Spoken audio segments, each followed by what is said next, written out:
agradecerles el respeto que han tenido durante estas clases y precisamente intentar que eso se redoble durante esta última clase del módulo a mi cargo.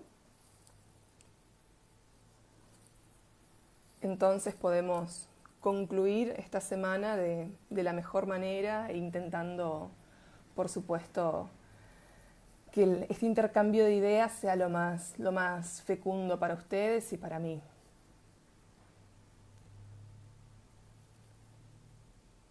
Otra vez siento que ninguna disculpa es suficiente por esta demora que estoy teniendo, pero como les digo, he cerrado varias ventanas y recargado la página para poder leer los comentarios mientras ustedes los van haciendo, y ahora tengo una prueba de fuego para ver si los voy a poder efectivamente leer o no. Así que solamente les voy a pedir un par de minutitos más.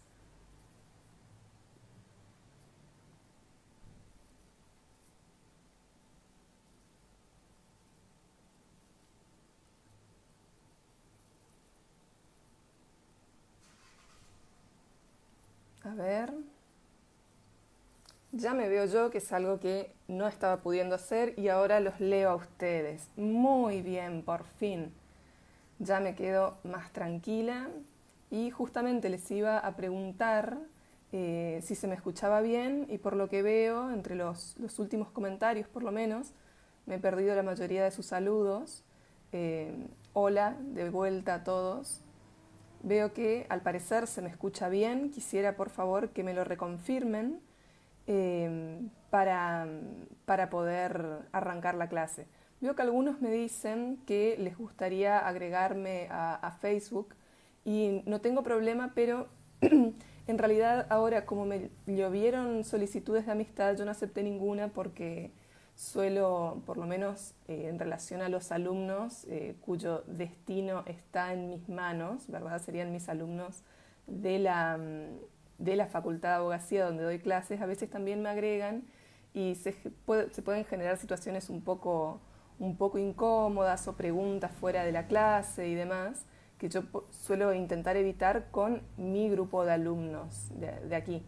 Entonces, como no tenía realmente tiempo para controlar quién me agregó o no, no acepté a nadie de no sé, las decenas de solicitudes que tenía. Pero ahora sí me voy a sentar y vamos a poder filtrar debidamente las solicitudes. Bueno, como les decía, ahora sí, contenta de que los estoy pudiendo leer. Hasta el último día, al parecer, no nos han abandonado los problemas técnicos. Espero por lo menos que hoy no se desconecte la transmisión y que podamos continuar en forma fluida. A ver, me piden que eleve el tono de voz. Lo voy a hacer sobre todo para quienes me escuchan desde determinados dispositivos que no pueden subir más el volumen. Al resto sí les pediría que intenten aumentar un poco el volumen de sus dispositivos para que puedan hablar en el mismo tono las 2 horas, ¿sí? Bien, esta es nuestra última clase de este módulo. A partir de la semana que viene ya van a continuar con Anabel y con Liz. Así que quiero que aprovechemos esta última clase en la que nosotros vamos a trabajar juntos, ¿sí? Durante el día de ayer, dentro de lo que sería este último eje del módulo, dedicado a la teoría general de los derechos humanos, desarrollamos los caracteres distintivos de este área del derecho. Sobre casi el final de la clase, y a propósito de la lectura del final del primer inciso del artículo 4 de la Convención Americana sobre Derechos Humanos, en el marco del planteo que habíamos hecho sobre que no existen derechos absolutos y que incluso dentro de la misma norma que usualmente se usa para sostener lo contrario, la vida no sería un bien absoluto, había surgido el interrogante sobre el concepto de arbitrariedad. Yo les había prometido que al arrancar esta clase, al dar inicio a esta clase, íbamos a tocar precisamente ese tema, precisamente por tener una relación clara con lo que nos tocaba hablar. Yo no lo había planificado de esta manera al comienzo, al programar esta semana de clases, pero en realidad ustedes me han hecho ver que es indispensable para hablar de la regulación de los derechos humanos abordar este tema. Habíamos leído en este segmento del artículo que les mencioné que nadie puede ser privado de la vida arbitrariamente. Y aunque, como les decía, originariamente no pensé en trabajar este concepto como parte del curso, creo que en el día de ayer, sobre todo, esta necesidad se impuso. Más allá de que haya nacido de esta manera, a partir de esta pregunta casi al final, me han hecho ver que si no definimos arbitrariedad, si no marcamos al menos algún lineamiento general sobre cuándo una limitación a un derecho fundamental será o no válida, nada de lo que hemos dicho durante toda esta semana tendría verdaderamente la fuerza interpelante que se necesita para analizar la forma en la que los derechos humanos son ejercidos y regulados en nuestros respectivos lugares de residencia ni en el mundo en general. Por eso creo que para darle un contenido al concepto de arbitrariedad, primero sería bueno partir del concepto de fundamento. Si seguimos a José Ferrater Mora en su diccionario de filosofía, podemos hacer una distinción entre un fundamento real y un fundamento ideal. Hablamos de un fundamento real en forma asociada a la noción de causa, algo que en el mundo del derecho es importante a la hora de establecer una relación de causa-consecuencia entre dos entidades, ¿sí? Supongamos la celebración de un contrato como causa de una obligación. Pensemos en la relación causal naturalística entre una acción y un resultado como fundante, por ejemplo, de la obligación de indemnizar o al menos como una parte de la imputación penal por un delito de resultado, solo por ilustrar un poco el concepto. Por otra parte, el fundamento ideal estaría dado por un enunciado o conjunto de enunciados referidos a la razón, a la explicación racional entre ellos. Esta noción de fundamento, tanto real como ideal, constituye la contracara de la arbitrariedad, por la idea de racionalidad que engloba. Según la Real Academia Española, que en realidad es una autoridad que no viene a dirimir los conceptos, sobre todo en nuestro área, considerando que tienen una carga valorativa muy importante que no puede ser abarcada desde, digamos, un diccionario de la lengua. Quizás, por ejemplo, con diccionarios jurídicos o de filosofía, uno puede acercarse más al concepto que nosotros manejamos, lo que no quiere decir que de cualquier manera alguna referencia a lo que dice la Real Academia Española no pueda servirnos para ilustrar los conceptos con los que trabajamos, ¿verdad? Pero bueno, como les retomando, ¿verdad? Según la Real Academia Española, en contra de la necesidad de fundamento como aquello que da razón de una elección, lo arbitrario será el fruto de la exclusiva decisión subjetiva de una persona. Si bien desde la filosofía pueden esbozarse distintas concepciones de lo que es la razón, desde la filosofía del derecho, sea cual sea la noción de razón que se tome, hay una coincidencia en que la arbitrariedad es contraria al concepto de derecho justo. El concepto de derecho justo necesariamente descarta la arbitrariedad por su contrariedad a la razón, a la justicia o a las leyes. De este modo, la noción de arbitrariedad o la calificación de arbitraria de una decisión contrasta necesariamente con la noción de derecho. Contrasta necesariamente con la noción de derecho, ya que ésta establece pautas de conducta a las cuales el actuar humano debe ceñirse. Si tomamos como definición de derecho objetivo aquel conjunto de normas reguladoras de la conducta y caracterizadas por una lógica intrínseca y una justificación asentada en valores superiores de la moral, la justicia, la libertad, etc., la arbitrariedad será precisamente el desconocimiento de ese orden previo. Y como dijimos hace unos minutos, sujetos solamente a la voluntad subjetiva de quien ejecuta el acto o de quien toma la decisión. Podemos decir que una decisión judicial, por ejemplo, adolece de arbitrariedad cuando el juez aplica criterios personales o antojadizos que no tienen apoyatura normativa.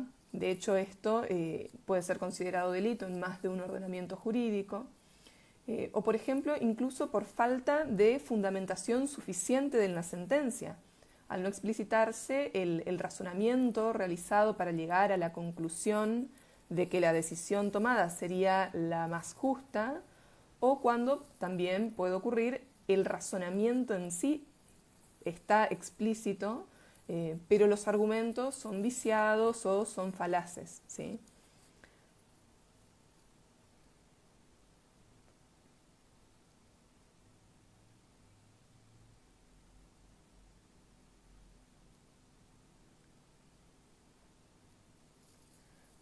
Por otro lado, podríamos considerar que una norma emanada de la autoridad que sea es arbitraria cuando, por ejemplo, no resuelve ni mejora la situación fáctica de conflicto dentro de la cual pretende operar, cuando, por ejemplo, no se respetan ciertos principios fundantes establecidos normativamente para guiar la labor de creación de leyes u otras normas, cuando se crean situaciones de privilegio, y esto está claramente vedado, ¿sí?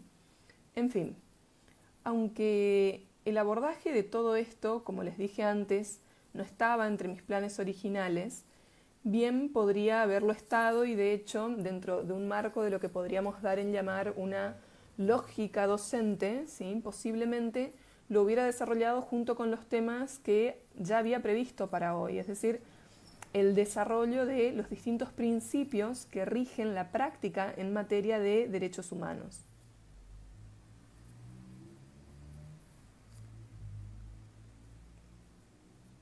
A ver, RZ Nauyir, no sé cómo pronunciar ese apellido, dice: me parece que en los tiempos actuales la arbitrariedad se vuelve subjetiva.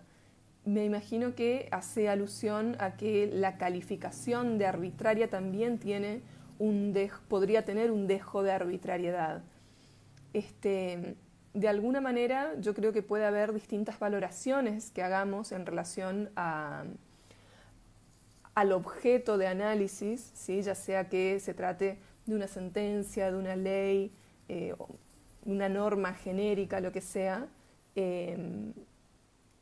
Si nos ponemos a pensar, podría haber distintas apreciaciones dependiendo de cuáles sean las premisas fundantes de las cuales partamos dentro de nuestro razonamiento.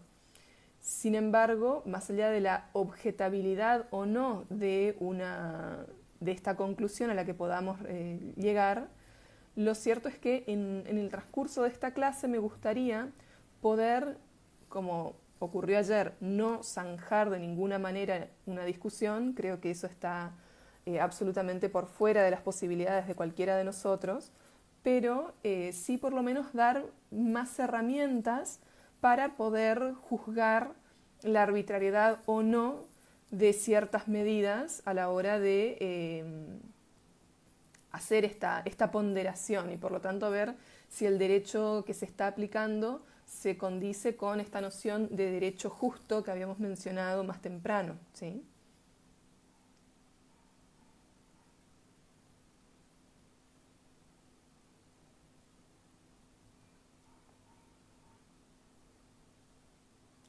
Luis Froilán Campoverde Ortega dice que en relación a la valoración del derecho a la verdad, esta cuestión de la arbitrariedad es muy importante, de por sí pueden encontrar un montón de material, sobre todo proveniente de lo que serían las teorías de la argumentación jurídica, que le pueden venir muy bien para abordar estas cuestiones. No solo el derecho a la verdad, sino de por sí cuestiones relacionadas con el concepto mismo de verdad, que necesariamente a veces tenemos que emparentar con los análisis que hagamos tanto de las normas como de la realidad sobre la que van a ser aplicadas, ¿sí?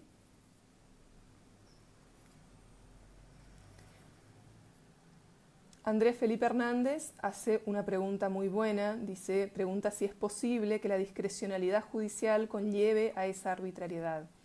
Dentro del concepto mismo de discrecionalidad se incorpora una idea de un cierto, llamémoslo, ámbito de juego dentro del cual el juez se puede mover sin que la sentencia devenga arbitraria.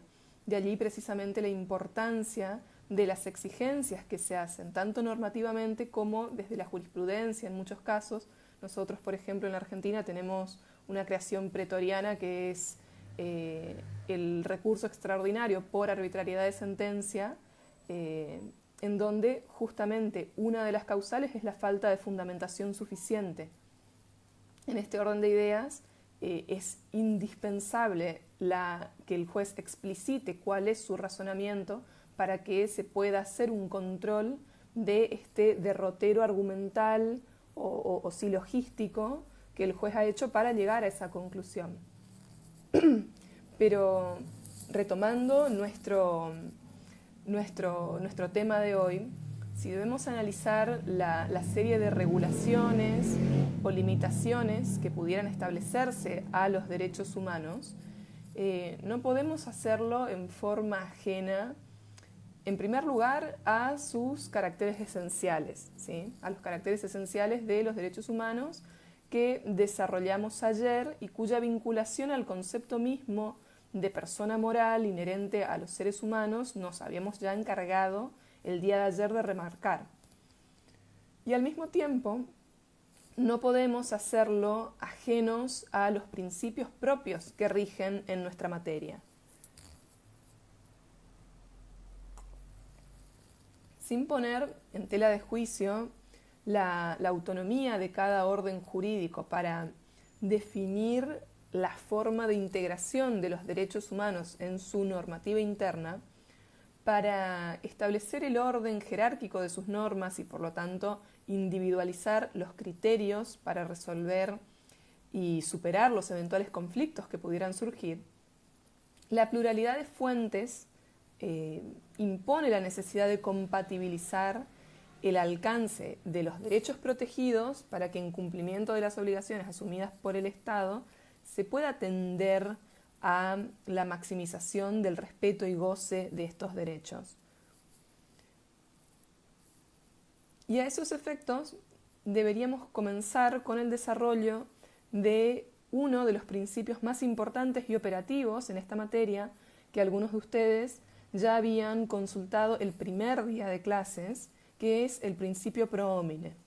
Pro homine, pro persona. Por eso también me parece que antes de avanzar es necesario decir que los principios, ¿sí?, se definirían como ideas fundamentales que dotan de sentido a las normas, marcando criterios para su interpretación y aplicación por parte de los distintos operadores jurídicos que deban de una forma u otra tomar decisiones en las que ya sea el goce o la extensión de estos derechos pueda verse involucrada.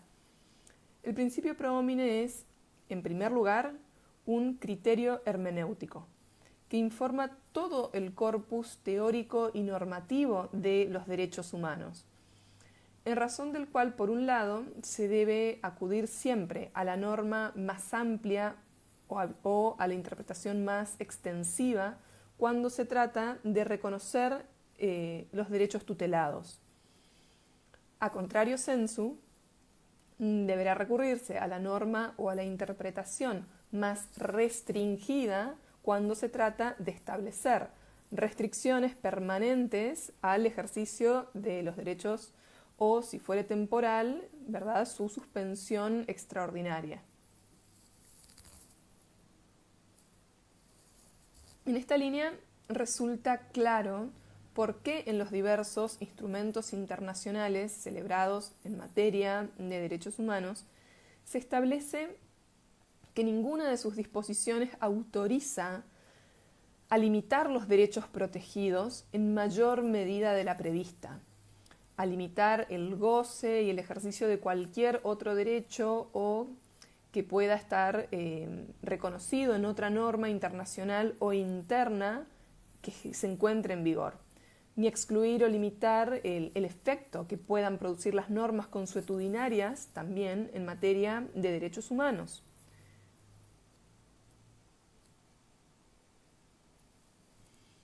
El principio que estamos tratando reviste especial importancia ante la coexistencia de múltiples normas que regulan cuestiones de derechos humanos, que presentan por lo general contenidos parecidos, pero no necesariamente exactos o idénticos.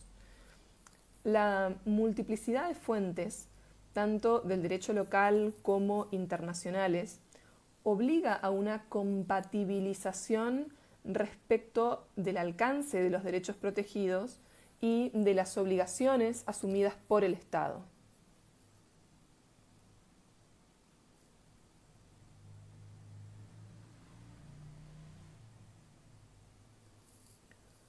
En este orden de ideas es necesario recurrir a una serie de principios generales del derecho internacional y de principios propios del derecho internacional de los derechos humanos que permitan brindar pautas claras de interpretación. Es indispensable encontrar criterios que posibiliten optar entre la aplicación de una u otra norma o entre una u otra interpretación posible de esas normas. Existe acuerdo en que la aplicación e interpretación de las normas de derechos humanos debe hacerse a la luz del principio pro homine y teniendo en cuenta su objeto y su fin. El principio pro homine impone, por ejemplo, que la norma específica prime sobre una otra norma general. Pensemos, por ejemplo, en lo que mencionábamos el día de ayer en relación a los derechos humanos de cuarta generación. Dijimos que no se consagran en sí nuevos derechos o derechos especiales, sino que al entrar en consideración lo que podríamos llamar rasgos distintivos, ¿sí?, de cómo ciertos grupos se mueven dentro de la estructura social, encontrándose en una situación de vulnerabilidad, se han establecido mecanismos especiales para su protección y obligaciones específicas también en cabeza de los estados. En este orden de ideas, por especialidad, primarán la Convención de los Derechos del Niño o la CEDAW, dependiendo de cuál fuera el grupo, por supuesto, por sobre la Convención Americana de Derechos Humanos, ¿sí?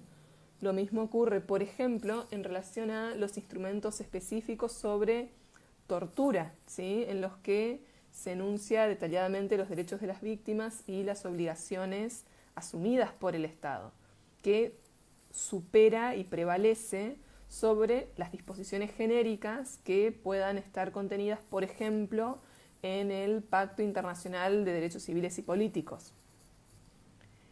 En otro orden, este mismo principio hace que las normas consuetudinarias o instrumentos de los cuales no emanen, sino, por ejemplo, recomendaciones o definiciones que explicitan los contenidos de los derechos protegidos en los tratados, deben tener receptación en el orden jurídico interno de un país en la medida en que enriquezcan sus disposiciones. Fíjense cómo esta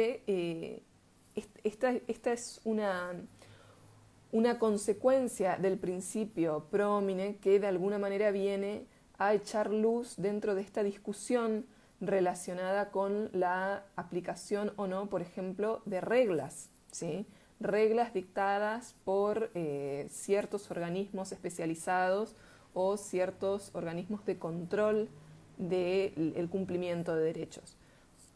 Así, por ejemplo, la enumeración de las libertades religiosas y de conciencia que efectúa la Declaración sobre la eliminación de todas las formas de intolerancia y discriminación fundadas en la religión o en las convicciones, enriquece las disposiciones genéricas del Pacto Internacional de Derechos Civiles y Políticos y la Convención Americana.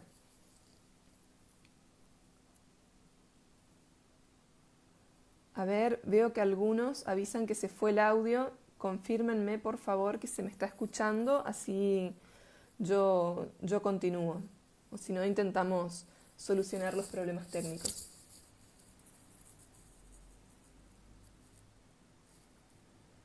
Bueno, al parecer, como siguen saludando, les doy las buenas noches a los que se están sumando ahora. Se escucha bien. Bien, continuamos entonces.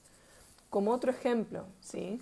Si tomamos en consideración las reglas de las Naciones Unidas para el tratamiento de reclusas y medidas no privativas de libertad para las mujeres delincuentes, conocidas como las reglas de Bangkok, enriquecerían las disposiciones genéricas de la Convención Americana e incluso también las de la CEDAW, por tratarse de el tratamiento de derechos de un subgrupo aún dentro del colectivo femenino, ¿sí?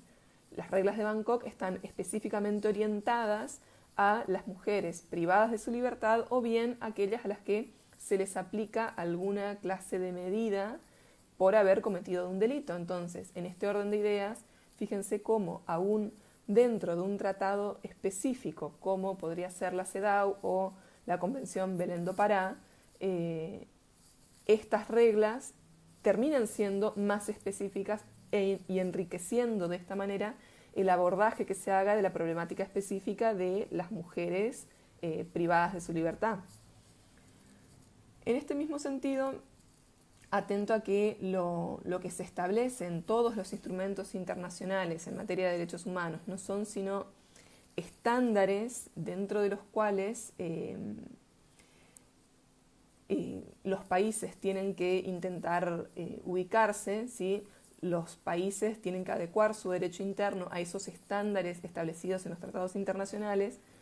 Nada obsta a que si dentro de ese derecho interno existieran leyes o fallos jurisprudenciales que establezcan una determinada interpretación que otorgue un alcance más acabado a los derechos o de alguna manera se sitúen por encima de ese estándar mínimo establecido internacionalmente, deban primar esas normas internas por resultar más favorables a la protección de derechos con independencia de la jerarquía que constitucionalmente le corresponda en relación al tratado.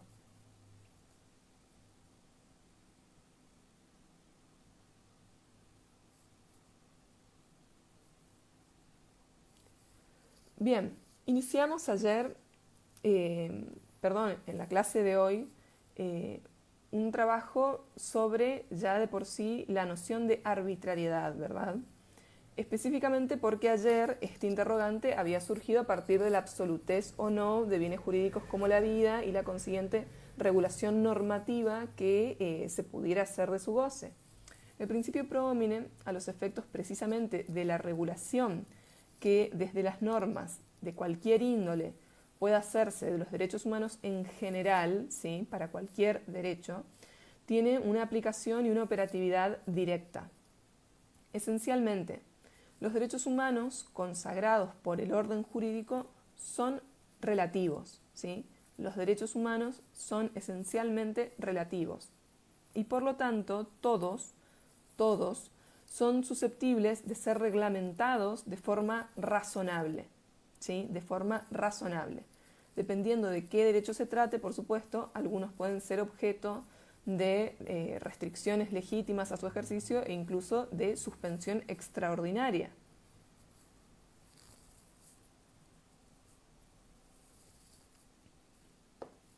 Bien, cuando se plantea otra vez RZ Nauir hace un aporte muy acertado. El problema son las restricciones que no sean compatibles con el texto constitucional. De alguna manera lo que vamos a intentar precisamente es dar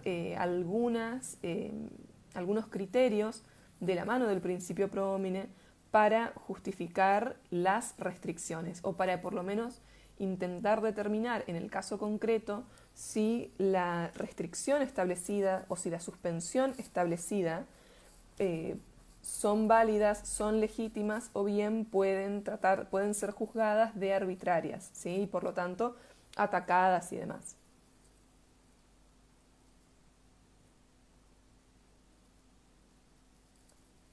Ivo Caballero hace una pregunta, dice, se las leo, si el principio pro homine sería una excepción a la primacía del derecho interno por encima de los tratados internacionales cuando la ley interna sea más favorable. En realidad, si se dice que el derecho interno tiene que primar, la pregunta pierde virtualidad, pierde sentido.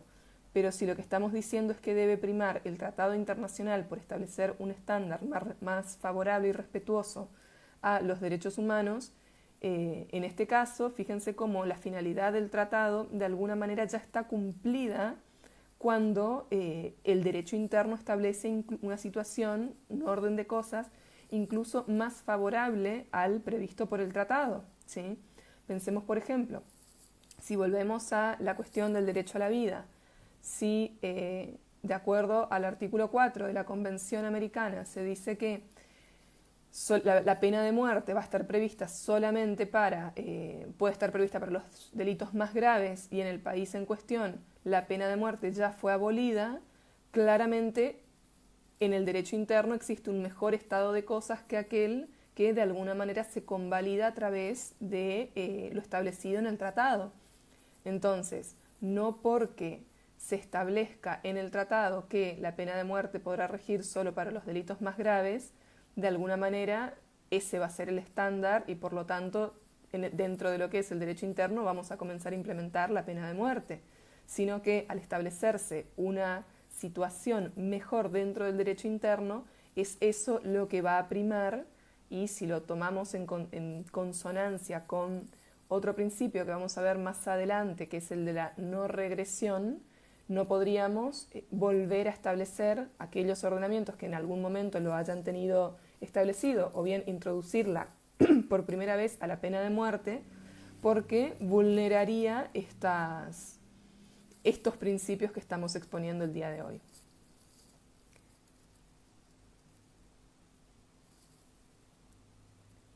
José Marco Cajamarca Aguirre dice que la arbitrariedad está en la conducta del ser humano, en su forma de aplicar la norma.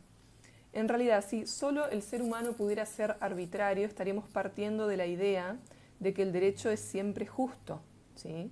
De alguna manera nos acercamos a esta afirmación dogmática que se había hecho dentro del positivismo ideológico, en el que se decía que había que aplicar las normas a rajatabla, como diera lugar, sin asumir ninguna postura desde el punto de vista moral y manteniendo quien aplica la ley, el juez en particular, una absoluta neutralidad, pero partiendo de la idea de que al ser una norma válida de acuerdo a los procedimientos y demás para la elaboración de leyes, se trataría también de un derecho justo.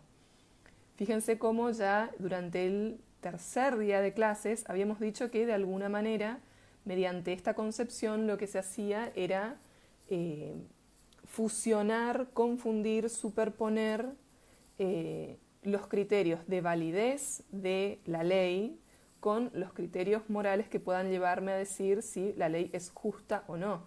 Los criterios de justicia desaparecerían por confundirse o mimetizarse o intercambiarse con los criterios de validez normativa. Por eso, las normas también podrían ser arbitrarias, en la medida en la que de alguna forma no se sigan criterios claros y válidos para la elaboración normativa.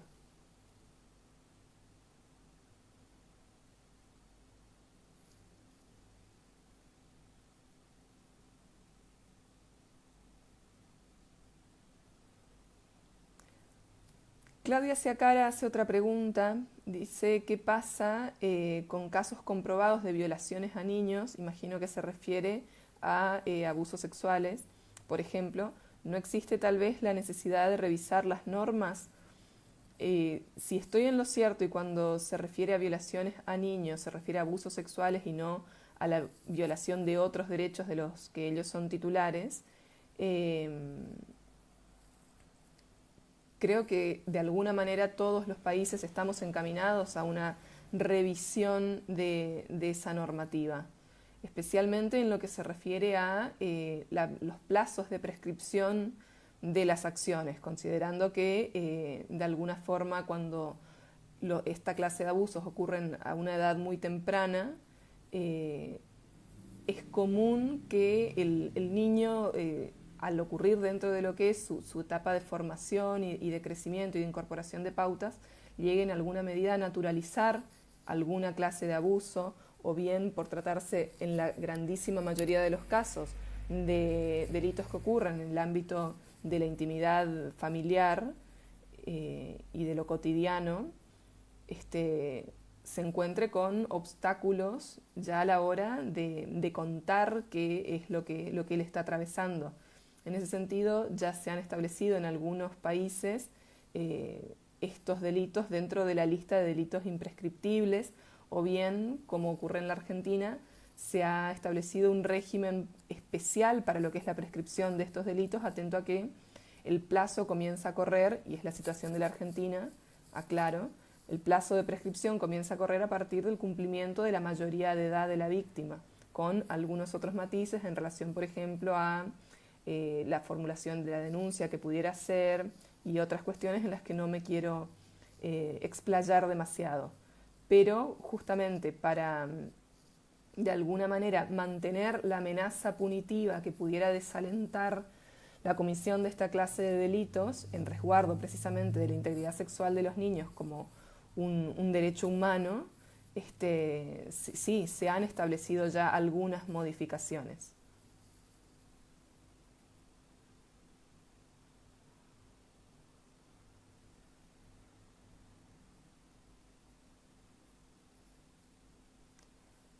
Bien, continuemos, ¿sí?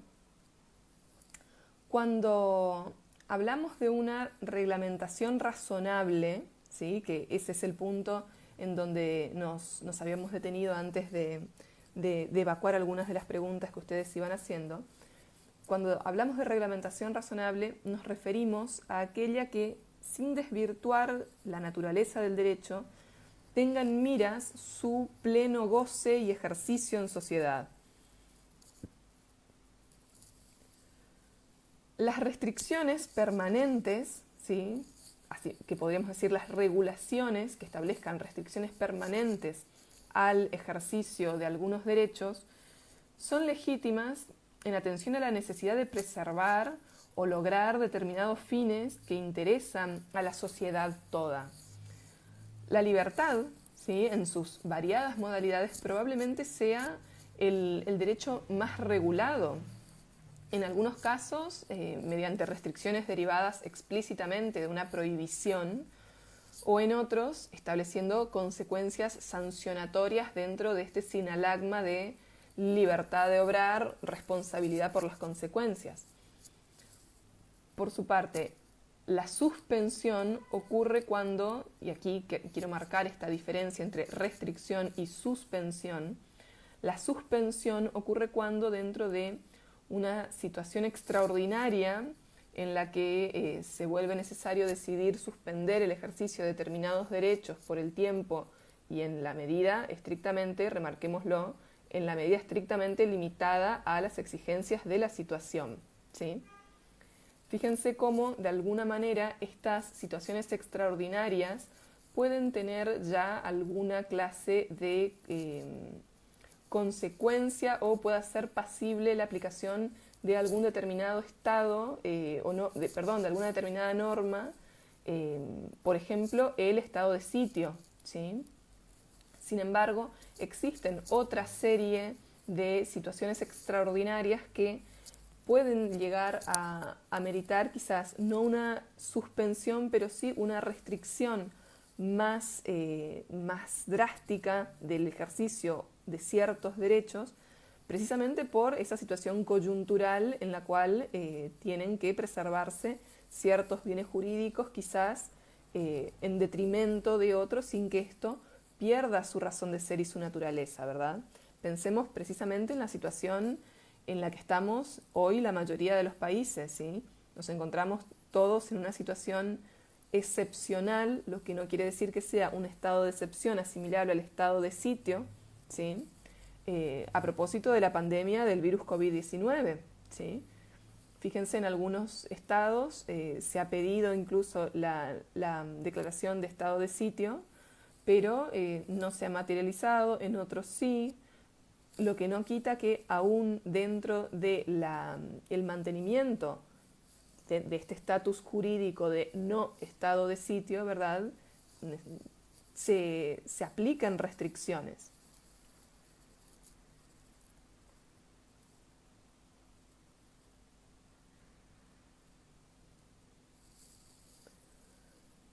Bien, en este caso en el que nosotros, digamos, en esta situación que estamos todos atravesando como globo, fíjense que en la mayoría de los estados no se han establecido suspensiones de derechos, sí restricciones, ¿sí? En la gran mayoría de los casos, me atrevería a decir casi todos, lo que se han establecido son restricciones, más o menos drásticas dependiendo de qué derecho se trate, pero suspensiones de derechos como tales no se han, me parece a mí, establecido casi en ningún lado.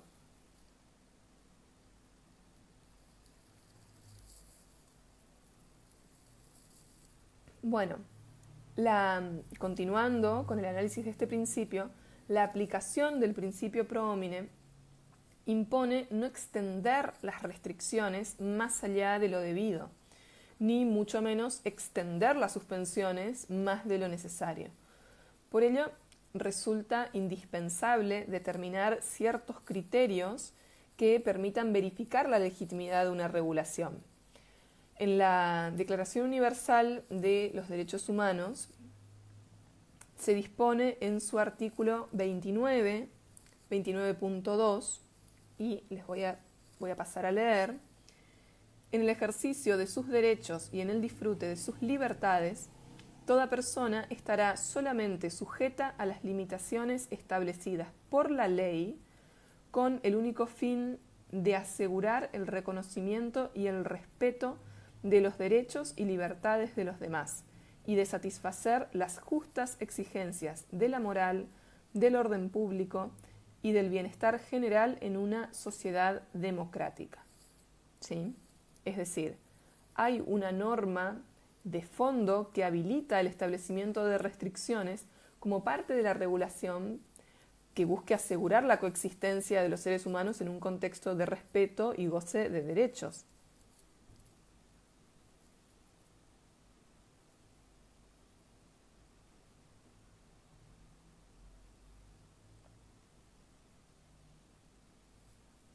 José Marco Cajamarca Aguirre, otra vez con una buena participación, dice que el derecho al trabajo se lo puede considerar como una suspensión temporal por efecto de aglomeración de personas al contagio. Sí, de alguna manera creo que el compañero ha identificado, fuera de la libertad, por supuesto, uno de los derechos que mayores restricciones ha sufrido a propósito de esta situación que estamos todos viviendo.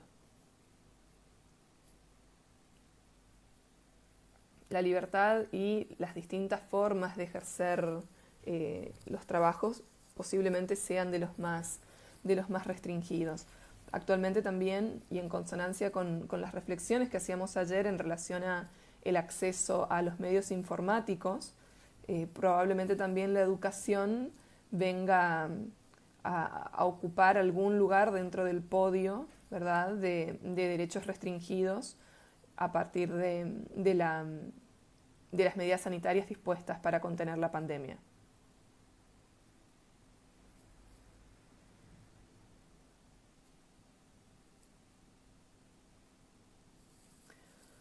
Bueno, a partir de esto que estamos diciendo, podemos colegir que la primera exigencia a ser satisfecha para la legitimidad de la restricción es que, primero, ésta sea realizada por ley, ¿sí? Debe haber una norma de aplicación general que debe compadecerse con el respeto al principio de igualdad, no debe ser autoritaria, insensata ni discriminatoria.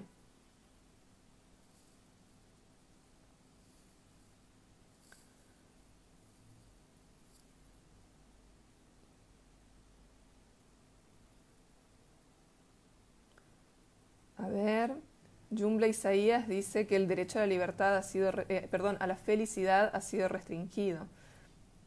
Ya, en alguna medida quien nos impuso esta restricción es el propio virus. Creo que no es una restricción que nos haya traído la autoridad. Desgraciadamente, en este contexto en el que estamos viviendo, alcanzar ese estado ideal de homeostasis con el medio es posiblemente imposible. Nadie va a salir indemne de esta situación que estamos atravesando.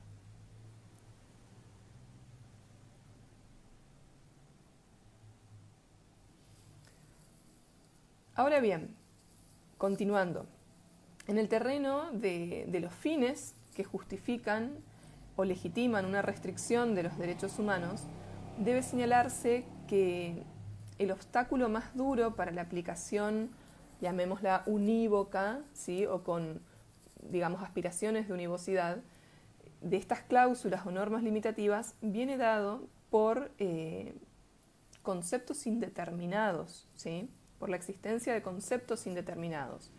Pensemos, por ejemplo, en conceptos como necesidad democrática, orden público, seguridad nacional, bien común o algo sobre lo que estamos hablando ya muchísimo dentro de... En la práctica de los organismos de control de los diversos tratados, así como también los trabajos de grupos de expertos, nos encontramos un esfuerzo por delimitar estos conceptos. Sin embargo, existe un margen de apreciación cuyo ámbito depende de la naturaleza del fin protegido con la restricción y de la naturaleza de las propias actividades o medidas implicadas.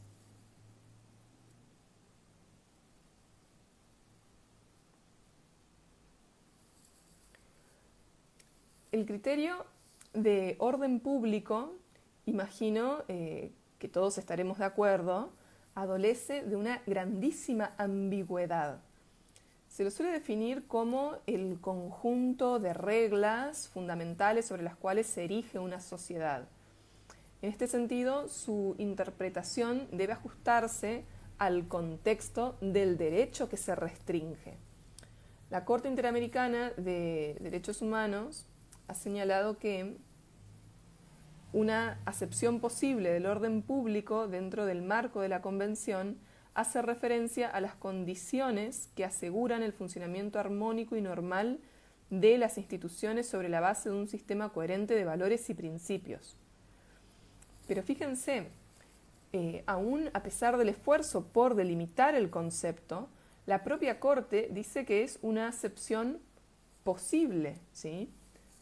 Aún a pesar del esfuerzo, será un concepto de difícil delimitación y eventualmente maleable y peligroso si con él se pretende ensayarse una justificación para restricciones autoritarias de los derechos.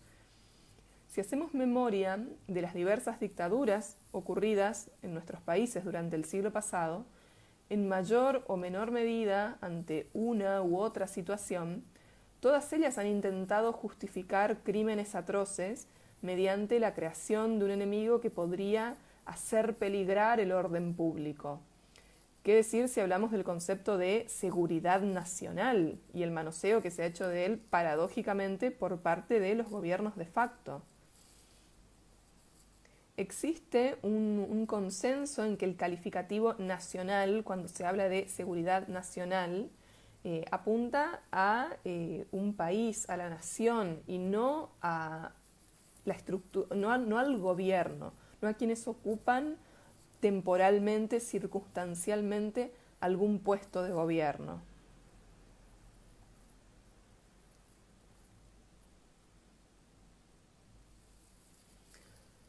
Por otra parte, se entiende que solo se autoriza la limitación de derechos en pos de preservar la seguridad cuando existe una amenaza real y efectiva o un uso de la fuerza contra la integridad territorial o la soberanía del Estado. Consecuentemente, si hemos aprendido la lección que nos dejaron las dictaduras, ninguna violación de derechos humanos puede justificarse a la luz de la seguridad nacional, sino que ésta consiste precisamente en la inviolabilidad de los ciudadanos.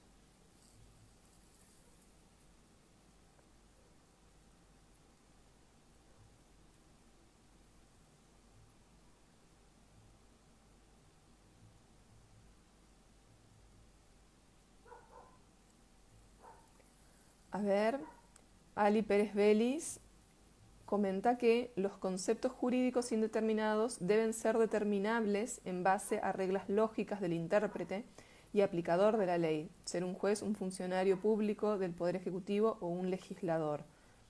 Sí, lo ideal es que de alguna manera se establezca algún concepto con pretensiones de poder ser generalizado, ¿verdad?, para definir esta clase de nociones.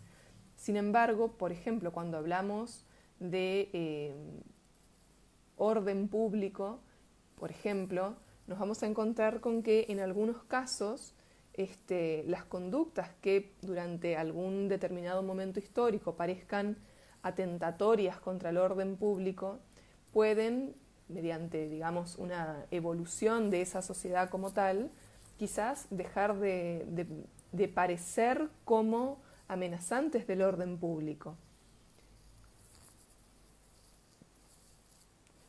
Ni hablar, ¿verdad?, de lo que ocurre cuando hablamos de la moral pública, con la cantidad de modificaciones que pueden ir escuchando, perdón, dije ir escuchando porque leí que usaron esta expresión acá.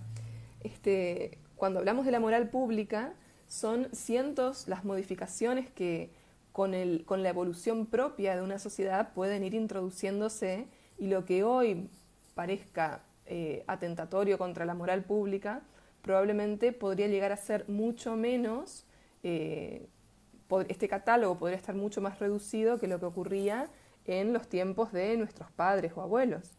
Por eso, de alguna manera, más allá de que son conceptos indeterminados, de por sí son conceptos que en alguna medida entrañan un cierto dinamismo. De allí también el otro desafío a la hora de definirlos. A pesar de que lo pueda hacer una autoridad, ¿sí?, entiéndase, un juez. Cuando decimos un juez, en realidad deberíamos hablar de un juez o un tribunal que tengan una cierta jerarquía, ¿sí? En este sentido, por ejemplo, serían de mayor importancia lo establecido por superiores tribunales o supremas cortes nacionales.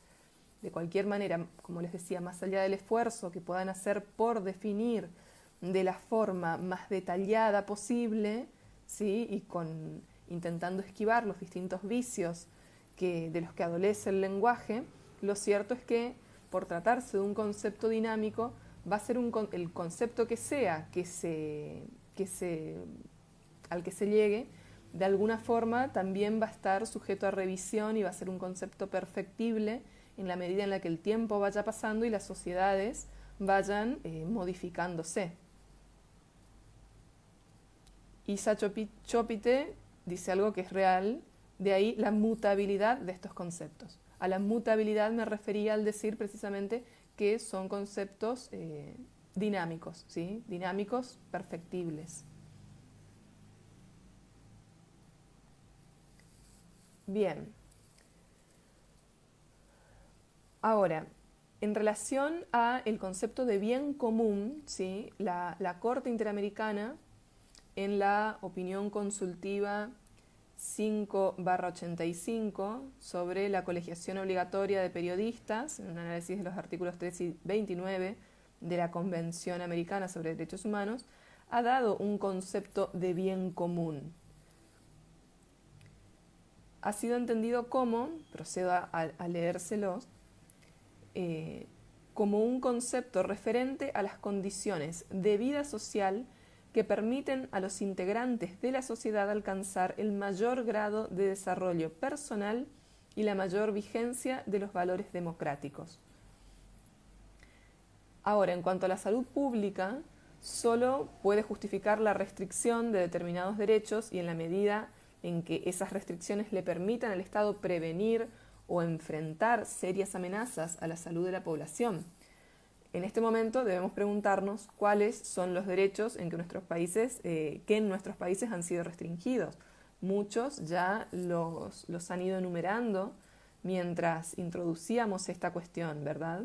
Sobre todo cuando hablábamos de los estados excepcionales, como para emplear este adjetivo antes de hablar de vocablos de excepción, de estados de excepción, que de por sí ya suelen tener una definición jurídica específica, ¿verdad? Bien, las restricciones, a pesar de ser legítimas, deben interpretarse lo más restrictiva y limitadamente posible. La restricción debe ser proporcional al interés que la justifica y ajustarse estrechamente al logro de ese legítimo objetivo. Los derechos y libertades de terceros, por ejemplo, sirven como pauta de limitación, pero se traducen en la existencia de un conflicto. El uso de este principio o de esta pauta se traduce en la existencia de un conflicto que debe resolverse en favor de los derechos de los unos, limitando los derechos de los otros, pero en atención al principio de no discriminación y al reconocimiento de la dignidad humana.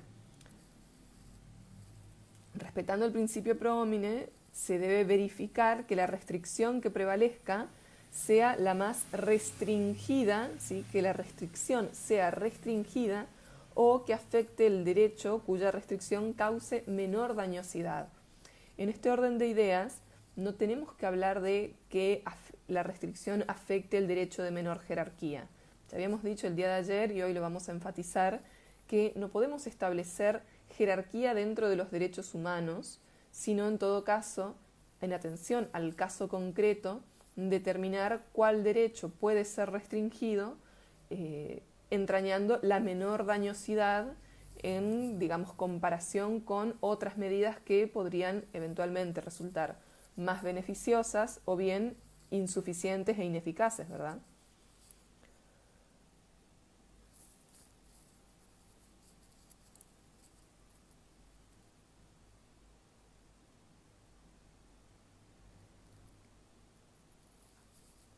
Bien, ahora, hasta aquí veníamos trabajando sobre la justificación de las restricciones de derechos humanos, en miras a que no sean arbitrarias.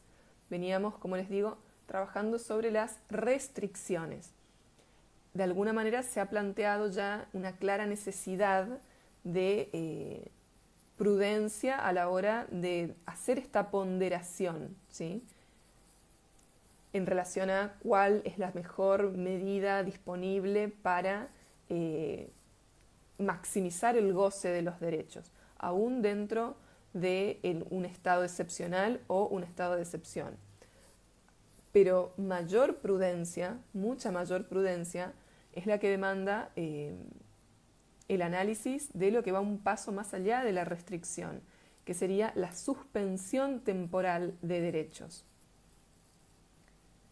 Los tratados sobre derechos humanos facultan al Estado a disponer la suspensión de ciertas obligaciones contraídas en razón de la vigencia de un estado de excepción o estado de sitio.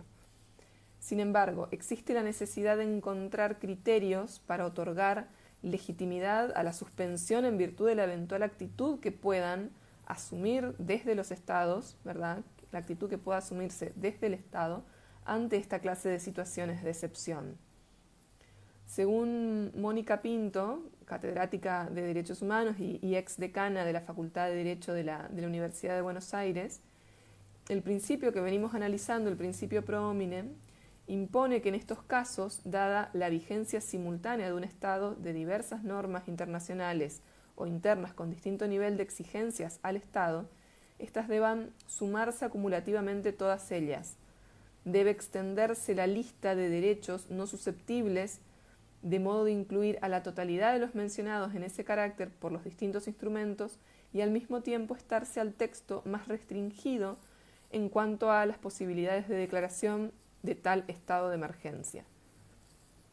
A ver, claramente, cuando hablamos de esta clase de estados de excepción, en todas nuestras constituciones, de alguna forma, se introduce una determinada justificación, o mejor dicho, se plantea un determinado estado de cosas como una, digámoslo, situación hipotética generadora de la justificación, ¿verdad? Según la aplicación del principio pro homine, atento a que la aplicación de estos distintos dispositivos, que hay que decirlo, son de orden constitucional, eventualmente también convencional, de por sí la interpretación de estas normas que habilitan esta clase de estados de excepción tiene que ser restringida. Atento a que lo que vamos a hacer mediante la imposición de ese nuevo estado de cosas es suspender derechos. Ya de por sí el análisis de la situación, de ese contexto fáctico que podría ser legítima la aplicación de una de estas medidas de suspensión de derechos, de por sí debe ser analizada restringidamente, ¿sí? Es decir, no solo se va a exigir una interpretación restrictiva de la situación desde el punto de vista de análisis normativo, ¿sí? Sino también para el análisis fáctico, ¿verdad? Amaro Figueroa pregunta cuál es la diferencia fundamental entre un estado de emergencia y un estado de sitio, ¿no? Si los puedo ilustrar con algunos ejemplos. A ver, el estado de sitio, que en algunos lugares, en algunas constituciones lo llaman estado de excepción también, por eso hoy más temprano hacía esta diferencia entre estado de excepción y estado excepcional, ¿verdad?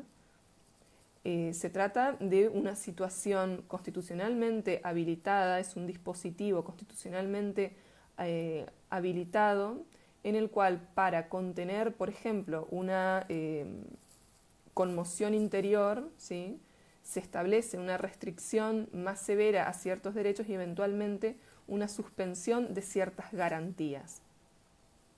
En este orden de ideas, se trata de un instituto jurídico, ¿sí?, propio de lo que sería el derecho constitucional. Ahora, cuando hablamos de un estado de emergencia, en realidad, al menos en el sentido en el que yo estaba empleando esta expresión, lo hacía como un estado excepcional que amerita la toma de ciertas decisiones que habitualmente entrañan una restricción más severa a ciertos derechos. Por ejemplo, esto que estamos viviendo a nivel mundial en relación a las medidas sanitarias dispuestas para contener la propagación del virus COVID-19, ¿sí? Hago esta aclaración para que no haya confusiones también en relación a la forma en la cual estoy utilizando las distintas expresiones, los distintos términos a lo largo de esta exposición, ¿sí?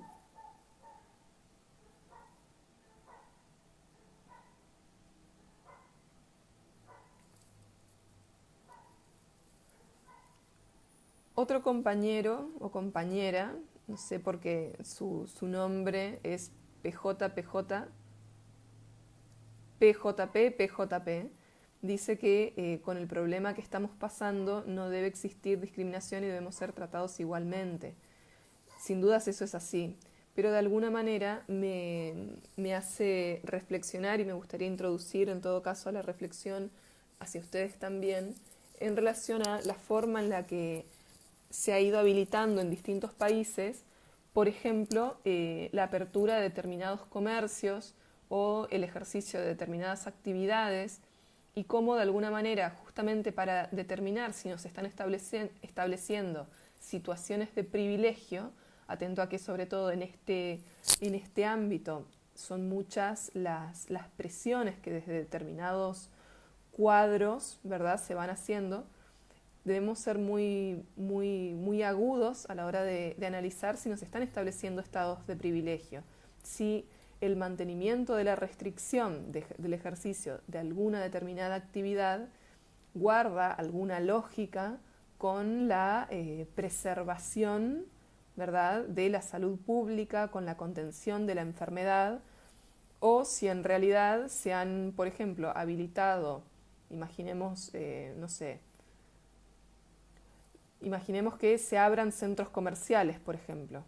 ¿Realmente es una necesidad o en todo caso estamos cediendo ante las demandas de quizás un gran empresario?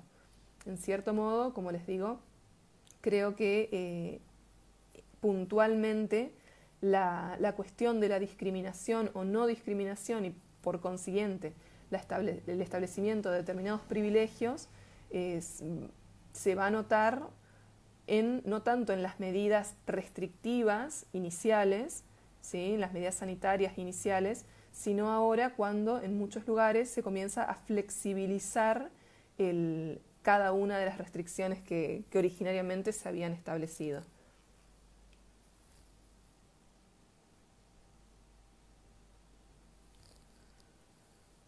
Ahora bien, continuando con el desarrollo de estas ideas fundamentales que orientan el quehacer de los operadores jurídicos en la interpretación, regulación y aplicación de los derechos humanos, debemos decir que algunos de estos principios serán coincidentes en su denominación con algunos de los caracteres de los derechos humanos que hemos desarrollado durante la clase del día de ayer.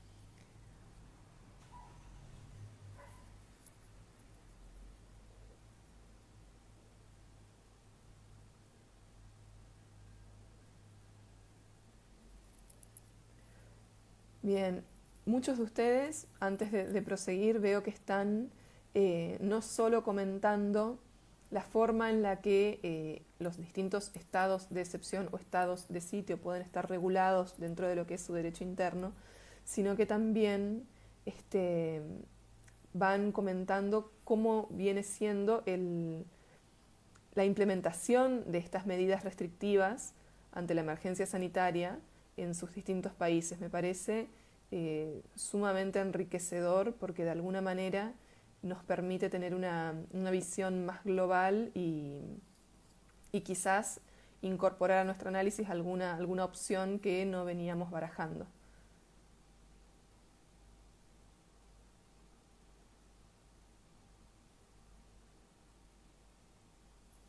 Bueno, pero sigamos, ¿sí? Habíamos dicho que algunos caracteres del derecho penal tienen su correlato como principio, ¿sí?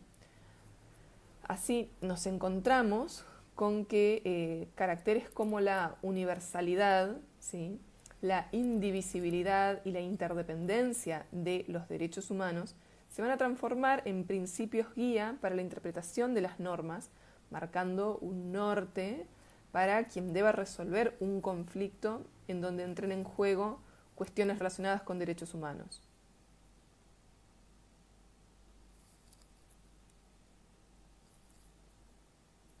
A ver, Roberto Vaca hace una pregunta.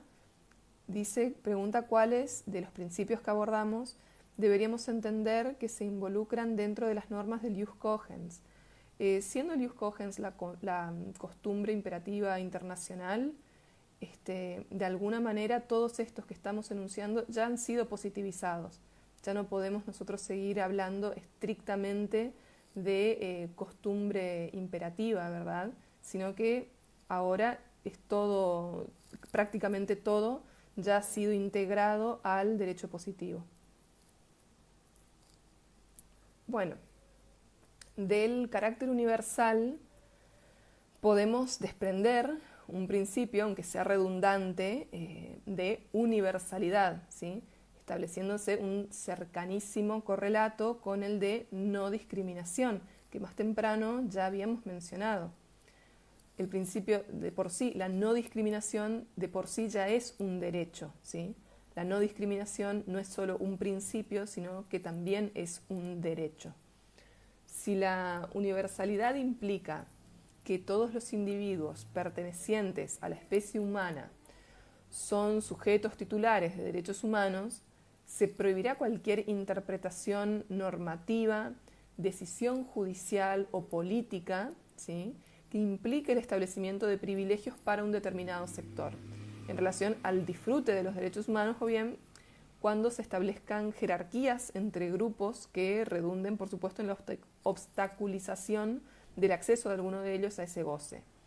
De alguna manera, fíjense cómo ya venimos analizando esta cuestión, ¿sí?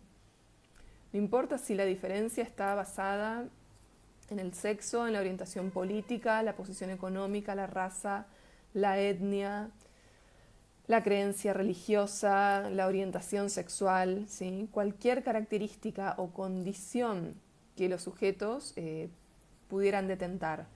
Esto no puede servir como fundamento para el establecimiento ni de privilegios, ni de obstáculos, ni de limitaciones, ¿sí? Ni de limitaciones. Deben generarse las las condiciones para que en forma igualitaria todos los individuos pertenecientes a la especie humana puedan gozar de los mismos derechos en igual extensión, asegurándose el goce de una vida digna en sus distintos términos, como también las mismas posibilidades de acceso a la justicia en caso de que sus derechos se vean afectados. Aunque en la última clase le hayamos dedicado varios minutos a esto, creo que tenemos que repetirlo.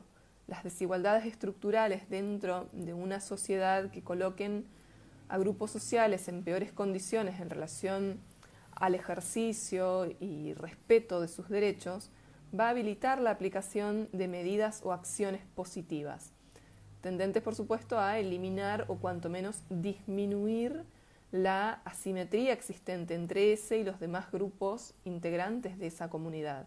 El establecimiento de medidas positivas en un marco de desigualdad de condiciones no constituye ningún privilegio, sino la obligación de todo Estado comprometido con los derechos humanos.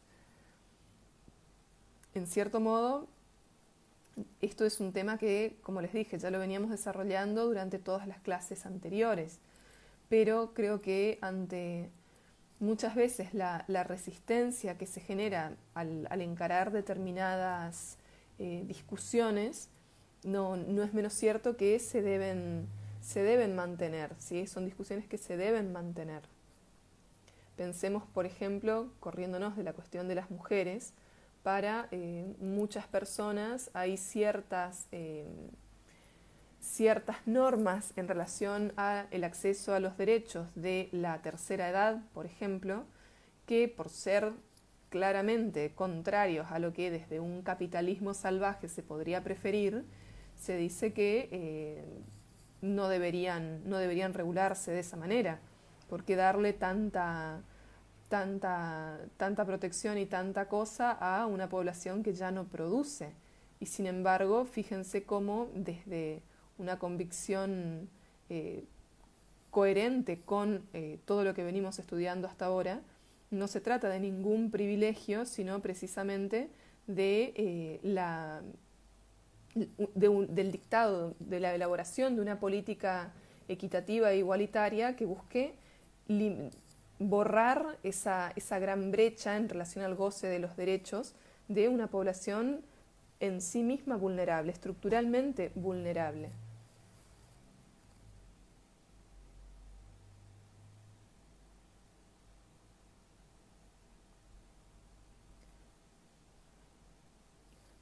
No quise tocar el tema de las mujeres porque creo que es el ejemplo más común, pero aquí Eduardo Rodríguez nos trae a colación y dice que hoy muchas personas, particularmente hombres, aunque yo le aclararía que también muchas mujeres, sostienen que las mujeres tienen muchos privilegios y coincido con él que es una afirmación bastante lamentable, o por lo menos una afirmación que denota una visión un poco parcial de la realidad.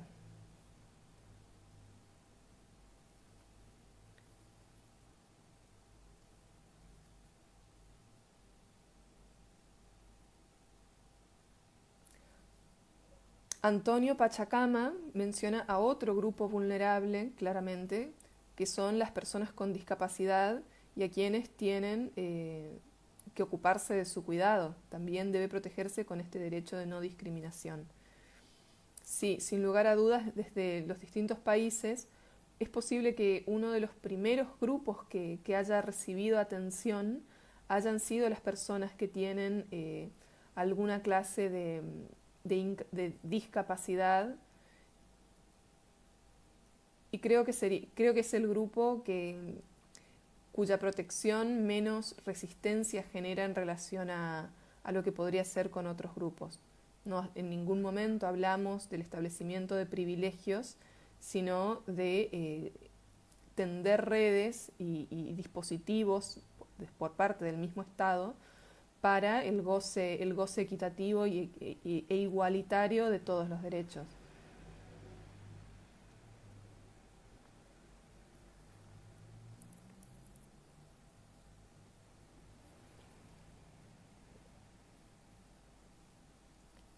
Bueno, por otro lado, para no ser reiterativos y que las clases de ayer y hoy se repitan o superpongan, solo diremos que los principios de indivisibilidad e interdependencia imponen que no se establezcan jerarquías entre distintos derechos humanos, asegurándose un goce equitativo sin que los derechos individuales de uno se sacrifiquen, por ejemplo, por los derechos colectivos de otros, ¿sí? Ni viceversa. A su vez, estos principios implican que ante el legítimo reclamo por el respeto o reconocimiento de un derecho, no se plantee desde la autoridad el falso dilema de opción entre dos derechos, sino que deberá buscarse la forma en la que toda la plétora de derechos de los que alguien sea titular puedan ser ejercidos y gozados, ¿sí? Pero, como les dije, en alguna medida ya habíamos avanzado sobre el contenido de estos dos principios durante la clase de ayer al exponerlos como caracteres, por lo que creo que podríamos avanzar hacia alguno de los otros pendientes.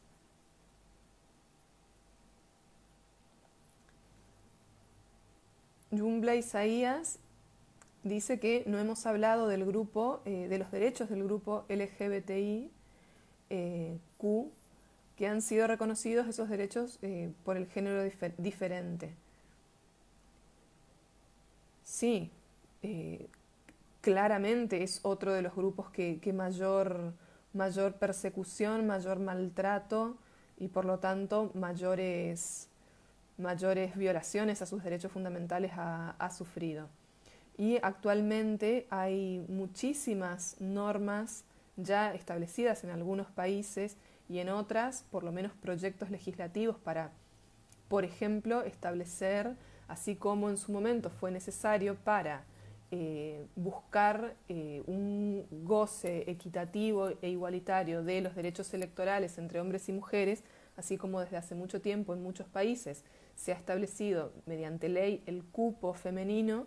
Actualmente, por ejemplo, en muchos países las comunidades LGBT han elaborado proyectos, han trabajado en la elaboración de proyectos legislativos para, por ejemplo, incorporar también un cupo laboral, ¿sí? Un cupo laboral trans, ¿sí? Para las personas transexuales o de géneros indefinidos. En ese sentido, esto no obedece a que de repente debamos no poner el ojo en la idoneidad de las personas, ¿verdad? Sino que de alguna manera han sido históricamente grupos que, por ser marginalizados, han sido empujados también a la realización de ciertas tareas estando prácticamente confinados, condenados a no poder desempeñarse laboralmente en otros ámbitos. Si pensamos, por ejemplo, en el porcentaje de población trans que ejerce la prostitución, vemos que claramente ha habido desde tiempo inmemorial una suerte de condena a esa vida por cerrársele las puertas de otros puestos laborales. Entonces, de allí que exista hoy esta propuesta de establecer cupos laborales para que se rompa con esta estigmatización y con, decía, este estereotipo eh, para estas personas, ¿sí? Que puedan acceder a un cargo laboral como cualquier otro ser humano que no tenga, digamos, no revista una condición diferenciada en relación al género o tenga una apreciación, como se suele decir, heteronormativa de su propia condición.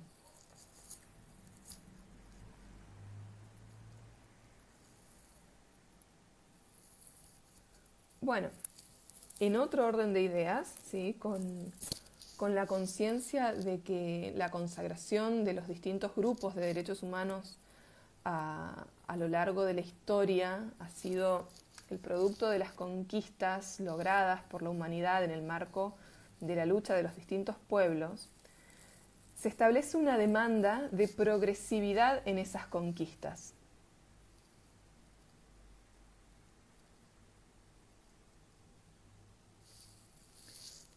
El principio de progresividad impone que en el futuro devenir histórico, del que seremos todos parte como integrantes de la especie humana, la agenda política y social esté integrada por la búsqueda de la ampliación de derechos hacia nuevos horizontes, pero también la búsqueda de mejora de los derechos ya reconocidos en lo que hace a las condiciones de su goce y ejercicio, como también de los distintos dispositivos establecidos para su protección.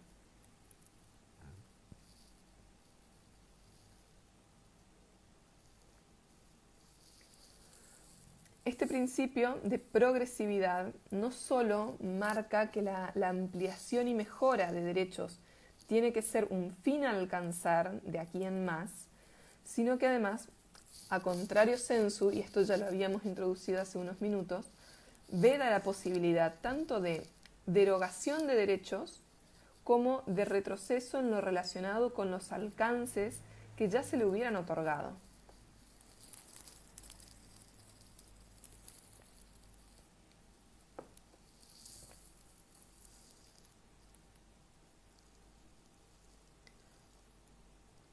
Roger Johnny Tiza Posadas pregunta ¿en qué país se han establecido restricciones laborales a los grupos LGBT? No recuerdo en este momento cuáles son específicamente estos países, que de por sí no son muchos, pero no han sido históricamente, no han sido necesarias las restricciones en este sentido desde las normas, pero porque de alguna manera la sociedad en sí ya se ha encargado de segregarlos, ¿sí? Ya se ha encargado de segregarlos. Es como, no sé, han sido prácticas que históricamente han existido a lo largo y a lo ancho del globo. Ni hablar, Osvaldo Proaño trae a colación lo que ocurre en países con otro corte, digamos, leyes religiosas mucho más severas que lo que podría ser en lo que damos en llamar Occidente, ¿verdad? Pero, como les digo, no han sido necesarias las restricciones explícitas, ¿sí? Fíjense que, por ejemplo, en materia de reconocimiento del derecho al voto de la mujer, si mal no recuerdo, en Virginia, me puedo equivocar, en algún estado de Estados Unidos, accidentalmente se le concedió el derecho al voto allá por la primera década del siglo XIX, y a los pocos años, como esto había sido un error, se les se les chispoteó la palabra persona en lugar de la palabra hombre en lo que fue la redacción de las leyes electorales, años después se volvió para atrás, se volvió hacia atrás y se volvió a incluir hombre dentro de esta ley, vedando la posibilidad de acceso a la mujer, ¿sí? En este sentido, en relación a la comunidad LGBT, me parece que, y me puedo estar equivocando, no ha habido necesidad de vedarles normativamente el acceso en ningún lado, porque de alguna manera la sociedad ya se encargó de que esa norma, si bien no sea una norma jurídica, integre el catálogo de normas de conducta dentro de la mayoría de las sociedades. Daniel Alonso pregunta si la prohibición del matrimonio igualitario viola algún derecho humano. A mi juicio, creo que flagrantemente los viola. En este sentido no quiero andarme con eufemismos. Creo que en el marco de una separación entre la Iglesia, las varias iglesias y el Estado, y tratándose simplemente, quizás aquí hay que desromantizar esta idea y laicizar, vamos a usar esa palabra mejor, laicizar el concepto de matrimonio, tratándose de una simple unión civil. De ninguna manera a dos personas del mismo sexo se les debería negar la posibilidad de establecer esa unión y por lo tanto gozar de los distintos derechos que en virtud del título de cónyuge pueden comenzar a gozar. En ese sentido, ya les digo, a la pregunta que hizo el compañero Daniel, mi respuesta sí es categórica.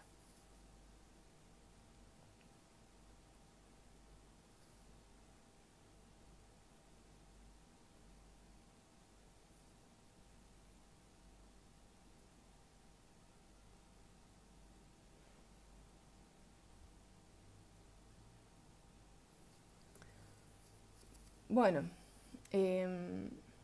como estábamos diciendo, ¿sí? En relación a este principio de progresividad, decíamos que hay un correlato claro que es el de no regresividad, ¿sí? No regresividad. En este sentido, podemos decir que no hay marcha atrás en relación a los logros ya alcanzados, ¿sí?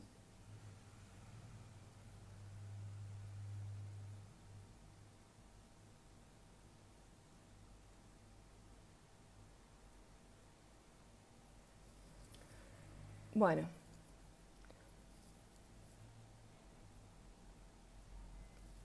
en relación a prosiguiendo, ¿sí? con otro principio, con el último prácticamente, si no me equivoco, creo que no me está quedando ninguno en el tintero. En relación a la obligación de respeto de los derechos humanos y la atribución de cargos en caso de producirse una violación a estos derechos, se establece también un principio de corresponsabilidad. Si, como expusimos durante las primeras clases del módulo, la lucha por los derechos humanos ha sido históricamente la lucha contra el ejercicio arbitrario y abusivo del poder, es importante resaltar que no solo los estados lo ejercen, no solo los estados ejercen este poder. Si solo se sancionara al Estado por la violación masiva de derechos humanos, nos encontraríamos con que cualquiera que ocupare un cargo de alta jerarquía dentro de la estructura estatal gozaría de la más grande impunidad para violentar derechos, atento a que lo hace en nombre del Estado. Ahora bien, aquellas personas individuales que, haciendo uso del aparato estatal, han impulsado la comisión de crímenes, van a responder por esos actos, tal como ya quedó demostrado a lo largo de todos los juicios por delitos contra la humanidad que han ocurrido desde Nuremberg hasta nuestros días, ¿sí? Sin embargo, desde hace ya bastante tiempo se ha puesto el ojo también sobre distintos cuadros de influencia a través de los cuales el poder se ejerce y fluye, ¿sí? En este sentido, se ha vuelto de capital importancia remarcar cómo tanto desde la actividad pública como privada pueden ejecutarse actos que atenten contra los derechos humanos. Y esto apunta a la necesidad de regulación de la actividad privada, especialmente de las organizaciones transnacionales que mueven altísimas sumas de capital y por lo tanto ejercen altísimas cuotas de poder, altísimas cuotas de influencia en todos los estados donde tengan presencia.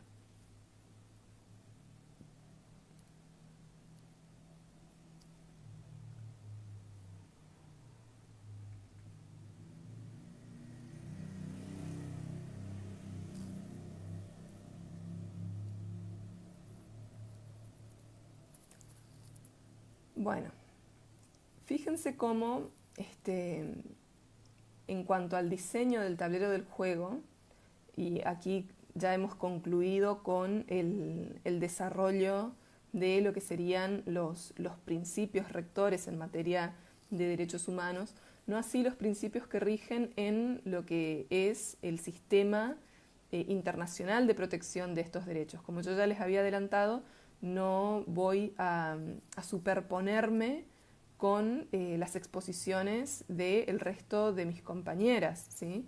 La semana que viene van a ya comenzar a trabajar precisamente en relación al sistema interamericano de protección de derechos con Anabela Santa Cruz y van a cerrar con Liz Padilla, trabajando en el último módulo sobre mecanismos de promoción, tutela y de los derechos humanos. Entonces no me voy a superponer sobre eso, pero en lo que respecta a los principios fundantes de los derechos humanos como parte de la teoría general, sí, ya hemos concluido.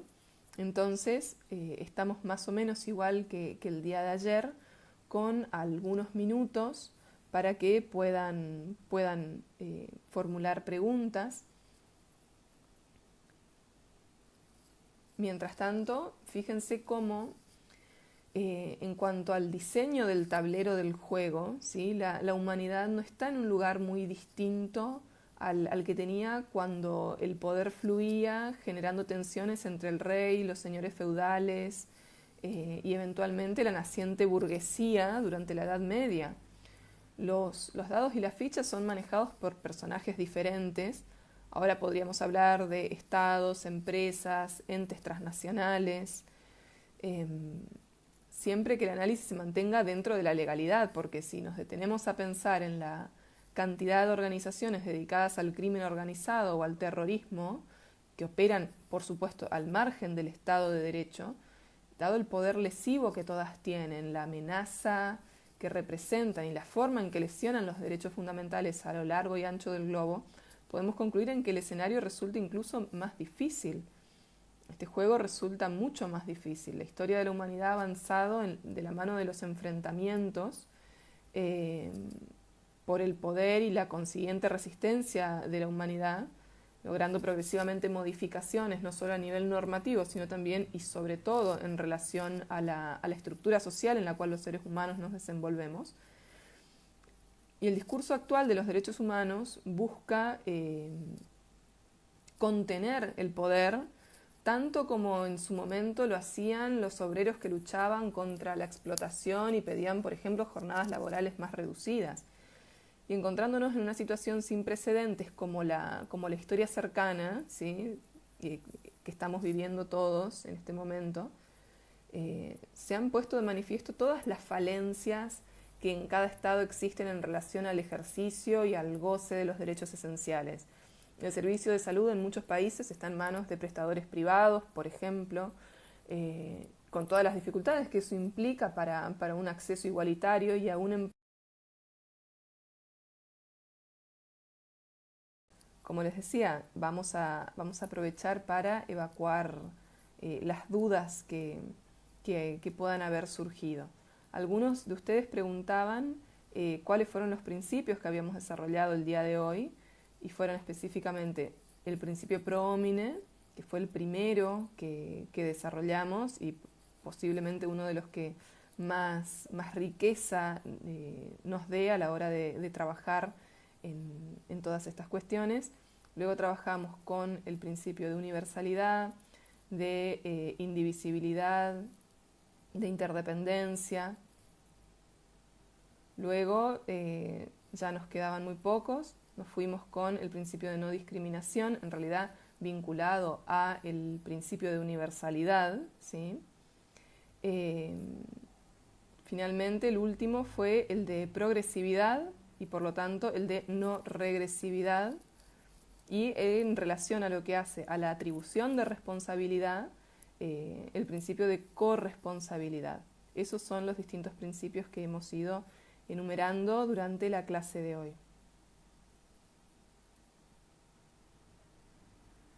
Agradezco muchísimo las palabras bondadosas que me están dedicando.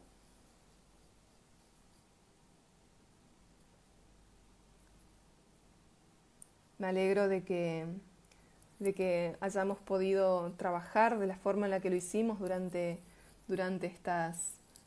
estos 5 días.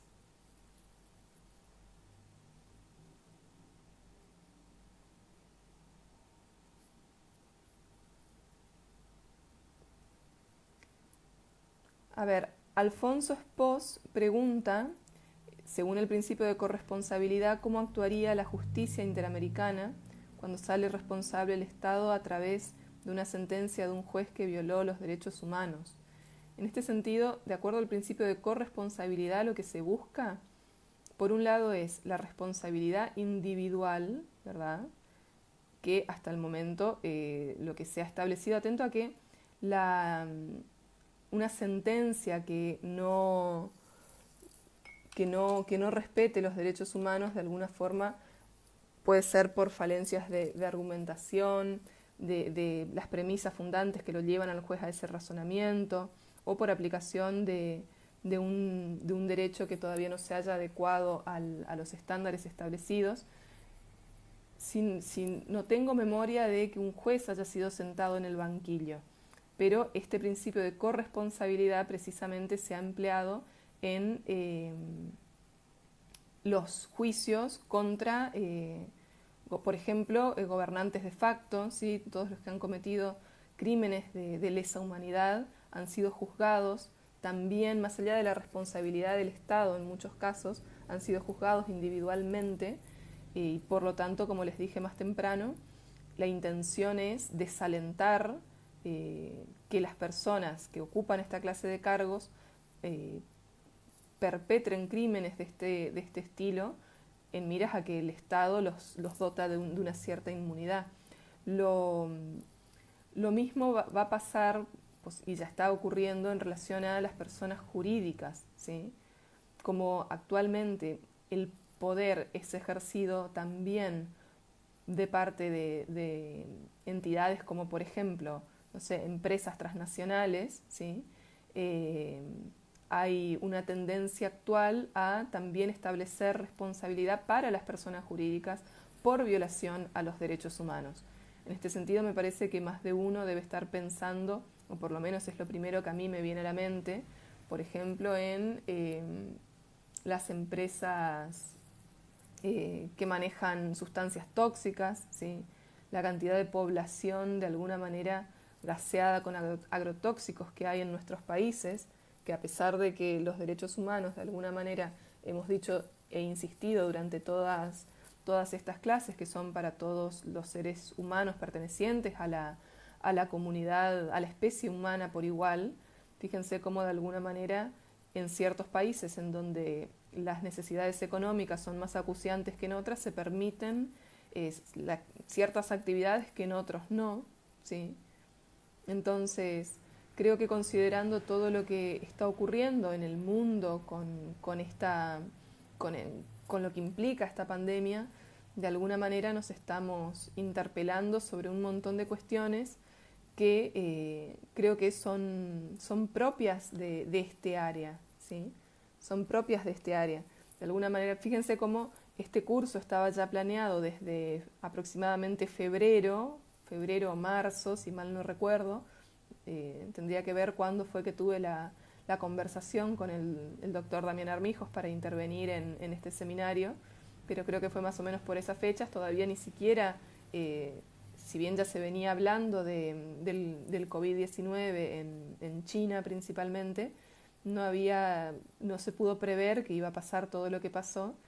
Y sin embargo, un curso de estas características en donde se puede debatir en el marco del respeto sobre todas estas cuestiones, creo que no podría caer en mejor momento para que precisamente se pueda uno interpelar sobre cómo realmente se manifiestan la protección de los derechos humanos y el goce de los derechos humanos, no solo en situaciones extremas como estas, sino en general ante un estado normal y habitual de cosas.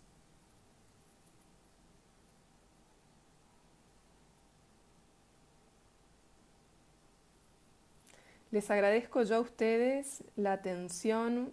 Muchos de ustedes me están dedicando palabras muy generosas y realmente se los agradezco, pero les agradezco yo la atención que me han prestado durante todos estos días.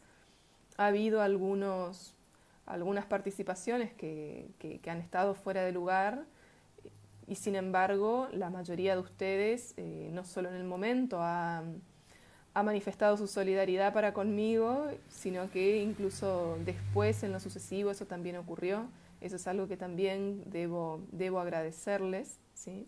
Así que para mí ha sido una semana muy extenuante, lo voy a confesar, muy extenuante, y sin embargo la he disfrutado plenamente, me he enriquecido con las participaciones de ustedes, así que espero sinceramente poder seguir participando en esta clase de encuentros, y si en algún momento se pudiera generar un encuentro presencial en algún congreso en sus países o alguno de ustedes viene a la Argentina, va a ser un placer seguir intercambiando ideas con todos ustedes.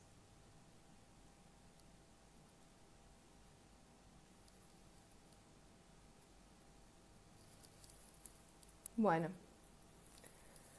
otra vez les agradezco la atención y estoy a disposición de ustedes para el intercambio de material, de pareceres, y espero que a ustedes les haya resultado provechoso también, como a mí, lo ocurrido lo conversado durante todas estas clases en esta semana.